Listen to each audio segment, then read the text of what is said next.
दोस्तों, जब भारत का गौरव हमारा अपना तेजस फाइटर जेट हवा में कलाबाजियां दिखा रहा था, तभी एक ऐसा हादसा हुआ जिसने दुनिया भर की मीडिया के कैमरे अपनी तरफ मोड़ लिए। धुआं, आग और एक जोरदार धमाका। हादसे के ठीक बाद, जैसा कि उम्मीद थी, हमारे पड़ोसी मुल्क चीन और पाकिस्तान के प्रोपेगेंडा मशीनरी ने अपना काम शुरू कर दिया। वो चिल्लाने लगे कि देखो, भारत का फाइटर प्रोग्राम फेल है, तेजस उड़ने लायक नहीं है। लेकिन दोस्तों, जो लोग आज तेजस पर हंस रहे हैं, उन्हें नहीं पता कि रूस ने तेजस पर ऐसी बात कह दी जिसने सबकी बोलती बंद कर दी। दरअसल 2020 में रूस के रक्षा विशेषज्ञों ने भारत को एक गुप्त रिपोर्ट दी थी जो आज चर्चा में है। आपको बता दूं कि ये रिपोर्ट है, उसने आज दुनिया भर के डिफेंस एनालिसिस को सोचने पे मजबूर कर दिया है। तो कुर्सी की पेटी बांध लीजिए, क्योंकि आज का वीडियो कोई साधारण न्यूज रिपोर्ट नहीं है, ये एक तकनीकी पोस्टमार्टम है। आज हम डिकोड करेंगे कि आखिर 9G की ट्रेनिंग लेने वाला पायलट बेहोश कैसे हो सकता है, क्या है रूस का सीक्रेट रिपोर्ट, और कैसे यह हादसा भारत के भविष्य के फाइटर जेट्स के लिए एक बड़ा सबक बनने वाला है। लेकिन इससे पहले कि हम इस गहरे विश्लेषण में उतरें, अगर आप भी रूस को दोस्त मानते हैं तो वीडियो को अभी लाइक करें और कमेंट बॉक्स में जय हिंद जरूर लिखें। याद रहे, जय हिंद कहना हम सब के लिए गर्व की बात है। दोस्तों, सबसे पहले हादसे के तकनीकी पहलू को समझते हैं। शुरुआती रिपोर्ट्स और डिफेंस एक्सपर्ट्स का मानना है कि इस दुर्घटना का कारण जी लॉस यानी G force induced loss of consciousness हो सकता है। अब आप पूछेंगे कि यह किस बला का नाम है, तो इसे आसान भाषा में समझिए।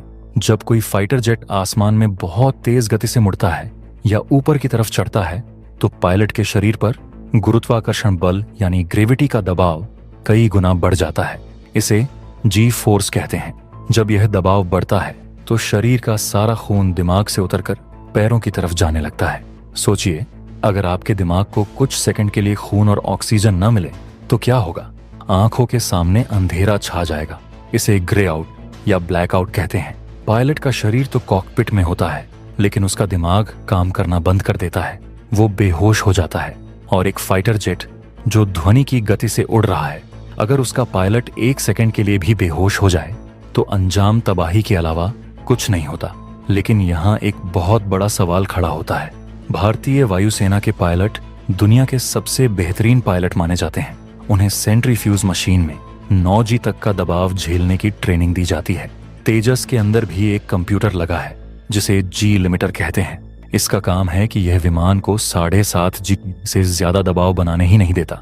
तो फिर सवाल यह है कि हमारे पायलट के साथ जी लॉस कैसे हो गया? सुरक्षा के इतने सारे इंतजाम होने के बावजूद यह चूक कैसे हुई? यहीं पर एंट्री होती है उस रूसी रिपोर्ट की जो इस पूरी कहानी का टर्निंग पॉइंट है। दोस्तों, बात साल 2020 की है, जब भारत अपने तेजस मार्क के को अपग्रेड कर रहा था। तब रूस और पश्चिमी देशों के कई एविएशन एक्सपर्ट्स ने भारत को आगाह किया था। उन्होंने कहा था, सावधान, आप तेजस की इलेक्ट्रॉनिक और एयरोडायनामिक क्षमताओं को लगातार बढ़ा रहे हैं, लेकिन उसका इंजन वही पुराना है। जरा गौर कीजिए, तेजस जब पहली बार बना था तो वह हल्का था, लेकिन वक्त के साथ हमने उसमें दुनिया भर के गैजेट्स ठूंस दिए। हमने उसमें उत्तम रडार लगाया जो भारी है। हमने उसमें इलेक्ट्रॉनिक वॉरफेयर सूट लगाया, वो भी भारी है। नए सेंसर्स, डिजिटल कॉकपिट, ज्यादा मिसाइलें, सब कुछ नया और आधुनिक। लेकिन इन सबको लेकर उड़ने वाला इंजन वो वही पुराना अमेरिकी G404 है। यह ठीक वैसा ही है जैसे आप एक पुरानी मारुति 800 के इंजन पर एक SUV की बॉडी और सामान लाते हैं। विमान का वजन बढ़ गया, हवा का प्रतिरोध यानी ड्रैग बढ़ गया, लेकिन इंजन की ताकत उतनी ही रही। जब विमान सीधा उड़ता है तो कोई दिक्कत नहीं होती। लेकिन एयर शो में क्या होता है? वहां विमान को अपनी सीमाओं से परे जाकर करतब दिखाने होते हैं। लो एल्टीट्यूड यानी जमीन के करीब उड़ान, अचानक ऊपर उठना, तेज मोड़ काटना। इन स्थितियों में विमान पर मैक्सिमम स्ट्रेस पड़ता है। रूस ने यही कहा था कि अगर इंजन और एयरफ्रेम का वजन मैच नहीं हुआ तो हाई जी मैन्यूवर्स यानी तेज मोड़ के दौरान विमान अस्थिर हो जाएगा। दुबई में शायद यही हुआ। जब पायलट ने एक तेज मोड़ लिया होगा तो विमान का वजन और उसका ड्रैग इंजन की ताकत पर भारी पड़ गया होगा। इंजन उस भारी भरकम विमान को उस मोड़ से धकेल नहीं पाया। ऐसे में पायलट पर अचानक अनियंत्रित जी फोर्स का झटका लगा होगा। यह झटका इतना तेज और अचानक रहा होगा कि अनुभवी पायलट भी कुछ पल के लिए अपनी सुध बुध खो बैठा। इसे अनप्रिडिक्टेबल जी स्पाइक कहते हैं। कंप्यूटर भी इसे रोक नहीं पाया क्योंकि यह सॉफ्टवेयर की गलती नहीं बल्कि फिजिक्स का नियम था। अब यहाँ चीन और पाकिस्तान के ट्रोल आर्मी वाले खुश हो रहे होंगे। वो कहेंगे कि भारत का तेजस बेकार है, लेकिन दोस्तों हमें उनकी बातों में नहीं आना है। हमें यह समझना होगा कि दुनिया का ऐसा कोई भी फाइटर जेट नहीं है जिसके विकास के दौरान हादसे न हुए हों। अमेरिका का F-16, जिसे आज दुनिया का सबसे सफल विमान माना जाता है, अपने शुरुआती दिनों में दर्जनों बार क्रैश हुआ था। उसे तो लॉन डार्ट यानी जमीन में धंसने वाला तीर कहा जाने लगा था। स्वीडन का ग्रिपेन भी आयर शो के दौरान क्रैश हुआ था। हादसे विमान के विकास का हिस्सा होते हैं। यह हमें बताते हैं कि सुधार कहाँ करना है। भारत ने जो किया है वो कोई छोटा काम नहीं है। हमने शून्य से शुरुआत करके चौथी पीढ़ी का फाइटर जेट बनाया है। ये इंजन और वजन का असंतुलन कोई ऐसी समस्या नहीं है जिसे सुलझाया न जा सके। भारत पहले ही तेजस मार्क 2 पर काम कर रहा है और मार्क 2 में हम क्या कर रहे हैं? हम उसमें G414 इंजन लगा रहे हैं। G414 पुराने इंजन से कई गुना ज्यादा शक्तिशाली है। वो इस बढ़े हुए वजन को आसानी से संभाल लेगा। यह हादसा हमें यह सिखाता है कि हमें मार्क 2 और AMCA प्रोजेक्ट में इंजन की ताकत पर कोई समझौता नहीं करना है। हमारे वैज्ञानिक और इंजीनियर इस डेटा का इस्तेमाल करके भविष्य के विमानों को और सुरक्षित बनाएंगे। रूस की चेतावनी का असली मतलब यही था कि पहले इंजन चुनो, फिर विमान का वजन तय करो। भारत ने शायद जल्दीबाजी में अपग्रेड्स तो कर दिए, लेकिन इंजन को अपग्रेड करने में देरी कर दी। आज तेजस का G404 इंजन क्रिटिकली लोडेड है, यानी वह अपनी क्षमता के आखिरी छोर पर काम कर रहा है। जब तक आप इसे प्यार से उड़ाएंगे यह मक्खन की तरह उड़ेगा, लेकिन जैसे ही आप इसे डॉग फाइट वाले मोड में या एयर शो वाले एग्रेसिव मोड में डालेंगे यह लड़खड़ा सकता है। दुबई हादसा सिर्फ एक क्रैश नहीं है, यह एक रियल टेक्निकल चैलेंज की ओर इशारा है। यह हमें बताता है कि हर मशीन का एक एनवेल्प होता है, एक दायरा होता है।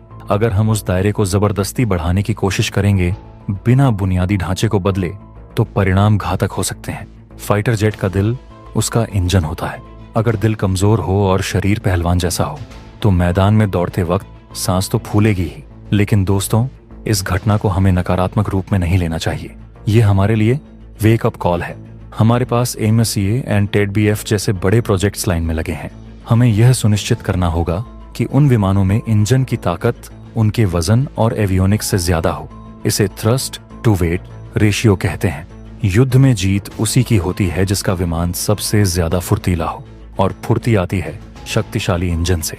चीन आज हम पर हंस रहा है, लेकिन उसे याद रखना चाहिए कि उसके J-20 भी रूसी इंजन की बैसाखियों पर चल रहे हैं।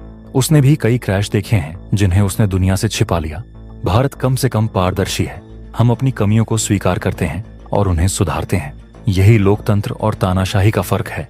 अब जांच रिपोर्ट जब आएगी तब असली कारण का आधिकारिक पता चलेगा, लेकिन जो संकेत मिल रहे हैं, कम ऊंचाई, तेज मोड़ और भारी विमान, ये सब उसी दिशा में इशारा कर रहे हैं जिसकी भविष्यवाणी मॉस्को ने 2020 में की थी। जी-लॉस सिर्फ एक मानवीय भूल नहीं है, यह मशीन और इंसान के बीच के तालमेल का टूटना है। तो दोस्तों दुबई के इस हादसे से हमें डरना नहीं है बल्कि सीखना है। तेजस अभी भी अपनी श्रेणी का बेहतरीन विमान है, लेकिन इसे और बेहतर बनाने के लिए हमें इसके दिल यानी इंजन को मजबूत करना होगा। आने वाला तेजस मार्क 2 इन सभी कमियों का जवाब होगा। वो चीन और पाकिस्तान के मुंह पर एक तमाचा होगा जो आज तालियां बजा रहे हैं।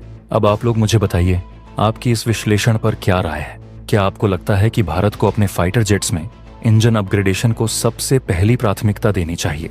क्या हमें जल्द से जल्द अपना खुद का स्वदेशी जेट इंजन बनाना चाहिए ताकि हम विदेशी इंजनों की सीमाओं में न बंधे रहें? अपने विचार, अपने सुझाव और अपनी राय नीचे कमेंट बॉक्स में विस्तार से लिखें।